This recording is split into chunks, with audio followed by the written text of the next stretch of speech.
Hi everyone, আজ Flipkart থেকে নেওয়া একটা প্রোডাক্টের অনেস্ট রিভিউ শেয়ার করব তোমাদের সাথে। পার্সেলটা আমি আজই রিসিভ করেছি।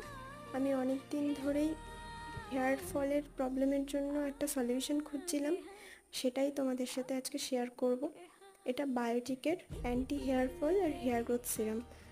আমার অত্যাধিক পরিমাণে হেয়ার লস হচ্ছিল, আমি একটু টেনশনে ছিলাম। তো অ্যাফোর্ডেবল প্রাইসের মধ্যে আমি খুব ভালো প্রোডাক্ট পেয়েছি। আমি স্ক্রিনে মেনশন করে দেবো প্রাইসটা, তোমরা চাইলে কমিউনিটি পোস্টের লিঙ্কও চেক করে নিতে পারো, আমি পোস্ট করে দেবো। আমি এই প্রাইসের মধ্যে দুটো প্রোডাক্ট পেয়েছি। আগে আমি অলরেডি একবার ইউজ করেছি, এটা আমার সেকেন্ড পারচেস। তোমরা ভরসা করে একবার ইউজ করে দেখতে পারো। আমি রাতে শোয়ার আগে ইউজ করতাম, আমার খুব ভালো লেগেছে। শুধুমাত্র ফ্রেগরেন্সটা একটু হার্ড, আদারওয়াইজ একদম সুন্দর প্রোডাক্ট। আজকের জন্য এটুকুই।